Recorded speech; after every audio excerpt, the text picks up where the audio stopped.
शुरू अल्लाह के नाम से जो बड़ा मेहरबान और नहायत रहम वाला है। अस्सलाम वालेकुम नाज़रीन, मैं ज़ाहिद अज़ीम आपकी खिदमत में हाज़िर हूँ। नाज़रीन, पाकिस्तान के सियासी उफ़क़ पर अक्टूबर में बहुत सारी तब्दीलियाँ मतवक्को हैं। सबसे बड़ी तब्दीली पाकिस्तान मुस्लिम लीग नून के कायद मियाँ नवाज़ शरीफ, जिन्होंने 21 अक्टूबर को पाकिस्तान आने का ऐलान किया हुआ है, उनकी पार्टी ये कह रही है कि मियाँ साहब लाहौर के अंदर लैंड करेंगे और जैसे ही मियाँ साहब लाहौर के अंदर लैंड करेंगे उनका एक फ़कीदुल मसाल इस्तकबाल किया जाएगा और उनको जलसागाह तक ले जाया जाएगा। दूसरी जानब पीटीए चेयरमैन इमरान खान के साथ भी बहुत ज़्यादा ये ज़राए बता रहे हैं कि डील हो रही है और इसी डील की वजह से उनको अटक जेल से अडयाला जेल मुंतकिल किया गया है।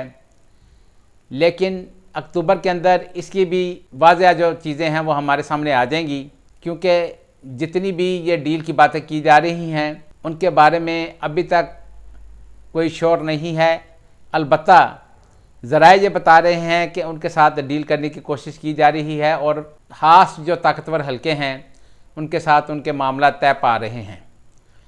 तीसरा, पाकिस्तान मुस्लिम लीग नून के सीनियर रहनुमा साबिक़ वज़ीर-ए-आज़म शाहिद खान अब्बासी, सिंध के अंदर मिफ्ता इस्माइल और पीपल्स पार्टी के मुस्तफ़ा नवाज़ खोखर, ये तीनों जो पॉलिटिकल रहनुमा हैं, चूँकि अपनी अपनी पार्टी से नाला हैं, नाराज़ हैं, एक पॉलिटिकल पार्टी बनाने का भी ऐलान कर सकते हैं और ये अक्टूबर में तवक्को की जा रही है कि नई पार्टी का ऐलान किया जा सकता है, जो कि इसके ऊपर काम किया जा रहा है। लेकिन एक चीज़ आपको बता दें कि मुस्लिम लीग नून के अंदर भी इस वक्त चूँकि बयानिए को लेकर दो दरें बन चुके हैं और ये जो दो दरें हैं इनका भी अगर एक नई पॉलिटिकल पार्टी शाहिद खान अब्बासी साहब बनाने में कामयाब हो जाते हैं तो उसके अंदर नून लीग के बहुत सारे लोग जो हैं वो जाने की उनकी उम्मीद की जा रही है, क्योंकि शाहिद खान अब्बासी साहब जो हैं वो आपको पता है कि मुस्लिम लीग नून के सीनियर रहनुमा हैं, साबिक़ वज़ीर-ए-आज़म भी रह चुके हैं और एक उनका अच्छा सियासी कद है, जिसकी वजह से ये तवक्को की जा रही है कि नून लीग की बहुत सारी जो सेकंड लीडरशिप है या जो पार्टी टिकट होल्डर हैं वो हो सकता है कि शाहिद खान अब्बासी साहब के साथ जाकर मिल जाएं। लेकिन ये सारी चीज़ें अक्टूबर के अंदर हमें नज़र आएंगी। दूसरा, मियाँ साहब अक्टूबर के अंदर पाकिस्तान आने का ऐलान तो उन्होंने कर दिया है, लेकिन सुप्रीम कोर्ट के फैसले के बाद नैब केसेस दोबारा खुल चुके हैं और उनकी जो पार्टी है वो ये कह रही है कि मियाँ साहब के लिए पाकिस्तान आना अब कोई ख़तरा नहीं है, बिल्कुल ज़ीरो रिस्क है। लेकिन ज़राए ये बता रहे हैं कि शायद ये इतना आसान नहीं है कि मियाँ साहब पाकिस्तान आएंगे, वो जाती मरा जाते हैं या जेल जाते हैं। इसलिए अभी तक मियाँ साहब की वापसी के बारे में बहुत सारे जो सियासी हलके हैं वो शोर नहीं हैं और उनको यकीन नहीं आ रहा कि मियाँ साहब 21 अक्टूबर को पाकिस्तान आ जाएंगे। बहरहाल ये भी अक्टूबर के अंदर ज़ाहिर है उन्होंने ऐलान किया हुआ है, ये भी अक्टूबर में ही वाज़ह होगा। तो अक्टूबर में बड़ी चीज़ें होने जा रही हैं। तीसरा, आपने देखा होगा कि इलेक्शन कमीशन ऑफ पाकिस्तान ने भी इलेक्शन की तैयारी शुरू कर दी है और इलेक्शन कमीशन ऑफ पाकिस्तान की इलेक्शन की तैयारी के बाद उन्होंने बाकायदा नई जो हल्का बंदियाँ हैं उनकी इब्तदाई फ़हरिस्त भी जारी कर दी है। आज इलेक्शन कमीशन ऑफ पाकिस्तान ने जो इब्तदाई फ़हरिस्त जारी की है उसके तहत जुमेरात के बाद से उनके ऊपर जो एतराज़ात हैं वो किए जा सकते हैं, यानी जो नई हल्का बंदियाँ की जा रही हैं और नई हल्का बंदियाँ के ऊपर एतराज़ात उसी हल्के के जो वोटर हैं वो कर सकते हैं। कौमी असम्बली का जो हल्का है वो तकरीबन 9 लाख वोटर के हिसाब से उसकी जो हल्का बंदी की गई है।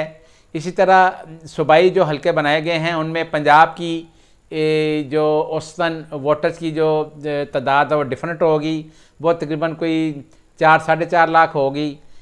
सिंध के अंदर भी तकरीबन यही तादाद होगी। इसी तरह खैबर पख्तूनख्वा के अंदर ये जो सूबाई असम्बली की जो नशिस्तें हैं उनकी जो वोटर की जो तादाद होगी वो तकरीबन कोई 3.5-4 लाख के करीब होगी, जबकि बलूचिस्तान के अंदर सूबाई असम्बली के हल्के की जो वोटर की तादाद है वो तकरीबन 2 लाख के करीब होगी। इससे आप अंदाज़ा कर लें कि नई जो वोटर फ़हरिस्तें आज जारी की गई हैं इसके मुताबिक अब इलेक्शन की तैयारी शुरू की जा चुकी है और नई हल्का बंदियाँ जो हैं उनकी फ़हरिस्त भी जारी की जा चुकी है।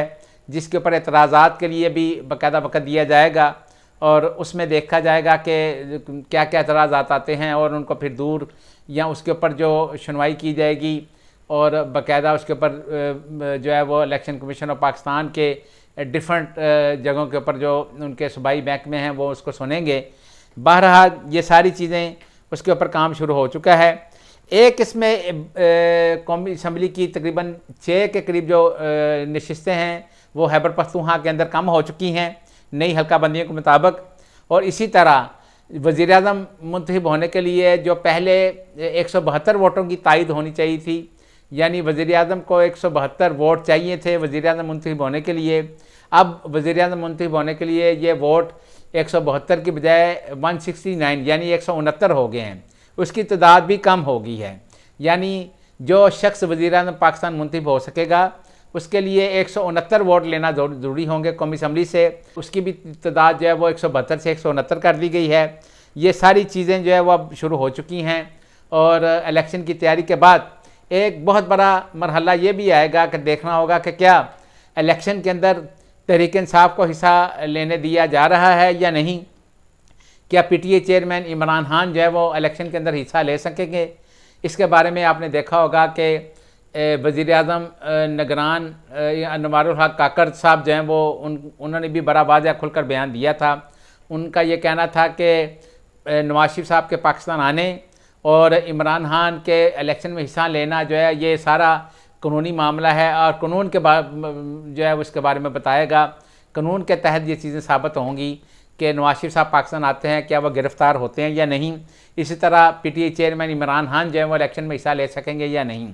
लेकिन हमारे जो निगरान वज़ीर इत्तलात हैं मुर्तज़ा सोलंकी साहब, वो ये कह रहे हैं कि आइन के तहत किसी भी शख्स को इलेक्शन में हिस्सा लेने से नहीं रोका जा सकता। तमाम पाकिस्तानी जो लोग हैं उनके जो हकूक़ हैं वो मसावी हैं और आइन सब को ये हक़ देता है कि वो इलेक्शन में हिस्सा लें और इस इलेक्टोरल सिस्टम के अंदर अपना हिस्सा डाल सकते हैं। लेकिन अक्टूबर में भी ये भी तमाम चीज़ें जो है वो वाज़ह हो जाएंगी। तीसरा, पाकिस्तान के अंदर आपने देखा होगा कि आजकल महंगाई फिर बहुत ज़्यादा अरूज पर है। निगरान जो सेटअप है उसके आने के बाद महंगाई मज़ीद बढ़ चुकी है। पहले लोगों को बहुत ज़्यादा तवक्को थी कि शायद निगरान हुकूमत आने के बाद जिस तरह से निगरान हुकूमत ये कह रही थी कि हम आवाम को कोई रिलीफ दे सकते हैं, लोगों की एक उम्मीद थी कि हो सकता है कि निगरान हुकूमत बिजली के बिलों में या पेट्रोलियम मसूनात की कीमतों में या और दीगर जो ग्रॉसरी की जो आइटम्स हैं उसके ऊपर कीमतें जो हैं वो कम करने में कोई शायद आवाम को रिलीफ दे सकें, लेकिन ऐसा मुमकिन नहीं हो सका, बल्कि बिजली की कीमतें मज़ीद बढ़ गई हैं। पहले नेपरा ने ओवरऑल पूरे पाकिस्तान के अंदर बिजली की कीमतों के अंदर इजाफ़ा कर दिया था फ्यूल एडजस्टमेंट करने के लिए। अब के इलेक्ट्रिक जो है उनके सार्फिन के ऊपर भी एक बहुत बड़ा बिजली का झटका जो है वो लगा दिया गया है, उनको बहुत बड़ा झटका दिया गया है। उन के इलेक्ट्रिक के जो सार्फिन हैं उन पर बिजली फ़ी यूनिट 4 रुपये 45 पैसे जो है वो बढ़ा दी गई है, जिसके लिए बाकायदा नेपरा को वफाकी हुकूमत ने दरख्वास्त की थी। नेपरा ने इसके ऊपर बाकायदा जो है वो अपनी समाअत करने के बाद फ़ैसला जारी कर दिया है और अब वफाकी जो हुकूमत है इसका नोटिफिकेशन जारी करेगी, जिसके बाद इसकी बाकायदा मंजूरी हो जाएगी और ये इम्प्लीमेंट हो जाएगा।